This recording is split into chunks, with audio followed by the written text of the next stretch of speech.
अस्सलामुअलैकुम जी। उम्मीद करता हूँ आप सब लोग खैरियत से होंगे। अल्लाह आपको अपने हिफ्ज़ व अमान में रखे, परेशानियों को दूर फरमाए। अल्लाह किसी की ज़ात का मोहताज ना करे, अपनी ज़ात का मोहताज रखे। आमीन अल्लाहुम्मा आमीन। प्यारे दोस्तों, अगर आप अपने दुश्मन से परेशान हो गए हैं, आपका दुश्मन आपको परेशान करता है, आपको वो आपसे जलता है, आपसे हसद करता है, आपको वो जो है कोई नुकसान पहुंचाने की कोशिश कर रहा है, तो आज की इस वीडियो में मैं आपको एक ऐसा अमल बताने वाला हूं। अगर आप एक मुट्ठी नमक के ऊपर इस अमल को कर देते हैं तो वो आपका जो दुश्मन होगा वो खुद ब खुद जलील व ख्वार हो जाएगा और वो आपके पास आने की भी नहीं सोचेगा, दूर से दूर आपके पास से भागा चला जाएगा। इस अमल को करने के बाद, इस अमल को जो आज मैं इस वीडियो में आपको बताऊंगा, यकीन जानिए ये इतना ज़्यादा ताकतवर अमल है कि इसको अगर आप एक बार करते हैं तो दुश्मन बुरी तरीके से तड़पेगा और वो खुद ब खुद आपके हर रास्ते से, आपके हर काम से साइड हटता चला जाएगा। अगर आप अपने दुश्मन को जड़ से ख़त्म करना चाहते हैं तो सबसे ज़्यादा ताकतवर अमल आज मैं आपको इस वीडियो में बताने वाला हूँ। आपको बस नमक लेना है और नमक लेने के बाद मैं आपको जैसा जैसा बताऊँगा, अगर आप बिल्कुल वैसा ही करते हैं तो आपका जो दुश्मन है, जो आपसे जलता है, आपको नुकसान पहुंचाने की कोशिश करता है, आपको परेशान कर रहा है या आपसे किसी भी तरीके का कोई नुकसान पहुंचाने की कोशिश करता है, तो इस अमल को करने के बाद वो खुद ब खुद साइड हो जाएगा। वो आपसे दुश्मनी करने की सोच भी नहीं सकता। अगर वो लाख कोशिशें कर ले तब भी वो आपका बाल भी बाका नहीं कर पाएगा।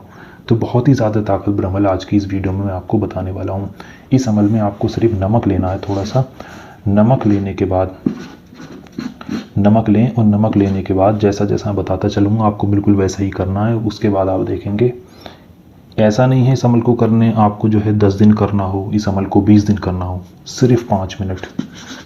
आप सिर्फ मुझे 5 मिनट दे दें और ये 5 मिनट का अमल आप कर लीजिए। 5 मिनट से अगले ही मिनट में इस वजीफ़े का असर आपको मिल जाएगा। 5 मिनट इस वजीफ़े को करने में आपको लगेंगे और आपको सिर्फ एक बार इस अमल को करना है ज़िंदगी में।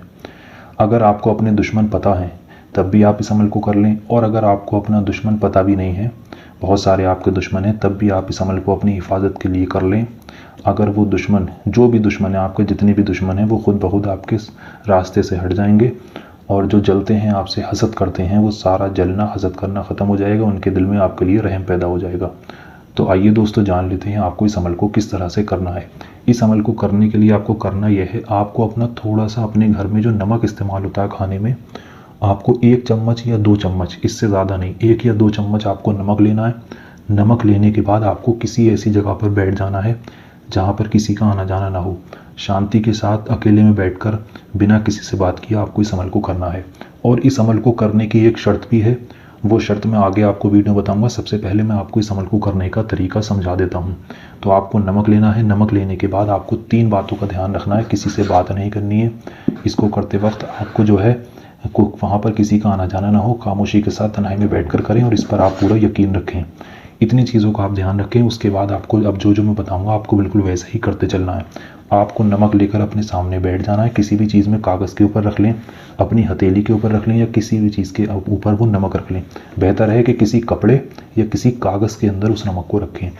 नमक को रख के खुला नमक सामने रख कर बैठ जाएँ। उसके बाद आपको पढ़ना क्या है, आपको जो दुआ मैं बताऊंगा इसको अगर आप पढ़ते हैं, बहुत ही ज़्यादा ताकतवर अमल है। सबसे पहले आपको 3 बार शुरू में दुरूद पाक पढ़नी है। 3 बार आप सबसे पहले शुरू में दुरूद पाक पढ़ें। दुरूद पाक आपके जो भी याद है आप पढ़ सकते हैं। अगर आपकी कोई दुरूद पाक याद नहीं है तो आपकी स्क्रीन पर हरे पर्दे पर ये सबसे छोटी दुरूद पाक दिखाई जा रही है। इस दुरूद पाक को आप 3 बार पढ़ लें। पढ़ना किस तरह से है मैं आपको पढ़कर बता दूँ। ये लिखा है सल्लल्लाहु ताला अलैहि वसल्लम, सल्लल्लाहु ताला अलैहि वसल्लम, सल्लल्लाहु ताला अलैहि वसल्लम। इस तरह से इस दुरूद पाक को आप 3 बार पढ़ें। उसके बाद आपको इस आयत करीमा को पढ़ना है, या ज़ल जलाली वल इकराम, या ज़ल जलाली वल इकराम। इस तरह से इसको आपको 11 बार पढ़ना है। जब आप इसको 11 बार पढ़ लें, उसके बाद आपको इस नाम को पढ़ना है, या मुमीतो, या मुमीतो, या मुमीतो। इस तरह से गिन के पढ़ें, या मुमीतो, या मुमीतो, या मुमीतो, या मुमीतो, या मुमीतो, या मुमीतो। ये मैंने 6 बार पढ़ा। इस तरह से आपको इसको 100 बार पढ़ना है। जब आप इस नाम को 100 बार पढ़ लें, उसके बाद आपको सूरह नास को 33 बार पढ़ना है। सूरह नास आपके याद होगी, कुल औज़ु बिरब्बिन नास जो सूरह है, उस सूरह नास को आपको 33 बार पढ़ना है। जब आप इस सूरह नास को 33 बार पढ़ लें, उसके बाद आपको आखिर में फिर से 3 बार दुरूद पाक पढ़नी है। वही दुरूद पाक जो आपने शुरू में पढ़ी थी, आपकी स्क्रीन पर हरे पर्दे पर दिखाई जा रही है। इतना ही अमल करना है। इतना करने के बाद आपने जो नमक लिया था उस नमक को आपको अपने हाथ में उठाना है और उस पर आपको 3 बार अच्छी तरीके से फूंक मारनी है। आप उस नमक के ऊपर क्या करेंगे, 3 बार, मैं आपको लिख भी देता हूँ, नमक के ऊपर 3 बार फूंक दें। 3 बार आप उस नमक के ऊपर फूंक दें और फूंकने के बाद उस नमक को जो है कागज़ के अंदर पैक कर लें। कपड़ा लिया था तो उस कपड़े को बांध दें, उस नमक को उस कपड़े के अंदर बांध दें, या कागज़ में रखा था तो उस कागज़ के अंदर उसको पैक कर दें, बांध दें अच्छी तरीके से। उसके बाद आपको करना है, वो नमक जो है आपका पड़ा हुआ हो गया, बहुत ही ज़्यादा ताकतवर नमक हो गया वो। अब उस नमक का आपको करना क्या है वो मैं अभी आपको बताऊँगा। उससे पहले मैं आपको बता दूँ, जो मैंने कहा था कि इस अमल को करने की एक शर्त है, वो शर्त ये है कि इस अमल के बारे में आपको किसी के भी सामने जिक्र नहीं करना है। आपको अपने घर के अंदर तक किसी भी बंदे को इस अमल के बारे में नहीं बताना है। चुपचाप खामोशी के साथ इसको राज बनाकर रखेंगे, राज बनाकर इसको करेंगे, किसी को भी इस अमल के बारे में नहीं बताना है। अगर आप चाहते हैं कि जल्द से जल्द मुझे इसमें कामयाबी मिले तो आपको किसी को भी इस अमल के बारे में नहीं बताना है। बिल्कुल चुपचाप आपको इस अमल को करना है, इसका जो है जिक्र ना करें किसी के सामने। तो ये एक शर्त थी, ये मेरा बताने का आपका फ़र्ज़ था, बाकी आपकी मर्ज़ी है, लेकिन आप बेहतर ये है कि किसी को बताएं ना। उसके बाद जो आपने ये नमक पढ़ लिया और पढ़ कर आपने 3 बार फूंक मार दी, इसको जब पैक कर लेंगे आप, उसके बाद आपको इस नमक को किसी भारी चीज़ के नीचे,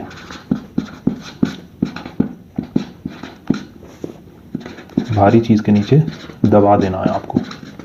इस नमक को आपको किसी भारी चीज़ के नीचे दबाना है। पत्थर के नीचे दबा दें, ईंट के नीचे दबा दें, या आपके घर में बेड होता है उस बेड के नीचे दबा दें, या दीवान बेड होता है उसके नीचे दबा दें, ये अलमारी वगैरह होती है उसको थोड़ा सा उठाएं उसके नीचे रख दें। यानी कि इस नमक के ऊपर जितना ज़्यादा वज़न पड़ेगा, ये नमक जितना ज़्यादा दबेगा, जितना ज़्यादा इसके ऊपर वज़न होगा, उतनी ही जल्दी आपको अपने दुश्मनों से निजात मिलेगी, आपका दुश्मन आपका पीछा छोड़ देगा। तो इसको आप रखकर किसी भी भारी चीज़ के नीचे घर में या बाहर रखकर भूल जाएं, अपने कामों को लग जाएं। बस आपको इसको किसी भारी चीज़ के नीचे दबाना है और जो है कोशिश ये करें कि ज़्यादा से ज़्यादा भारी चीज़ हो। जितनी भारी चीज़ के नीचे आप दबा सकते हैं उतनी ही भारी चीज़ के नीचे आप इसको दबाएं। तो मैंने आपको इस अमल को करने का पूरा तरीका बता दिया, पूरा ही तरीका मैंने आपको समझा दिया अच्छी तरीके से। थोड़ा वीडियो लंबा हो गया होगा, लेकिन मैंने तरीका पूरा बता दिया आराम से, ताकि आपकी आसानी के साथ समझ में आ जाए और आप जब इस अमल को करें तो आपको किसी तरीके की कोई दिक्कत पेश ना आए। तो जैसा जैसा मैंने बताया है आप बिल्कुल वैसा ही करें, आपको इसमें ज़रूर कामयाबी मिलेगी। और जो है मैंने आपको जो जो इसकी शर्तें बताई, जो जो आपको इसमें काम बताए, वजीफ़ा करने से पहले जिन जिन बातों का आपको ध्यान रखना है उनको अच्छी तरीके से आप समझें, उसके बाद ही इस अमल को आप करेंगे।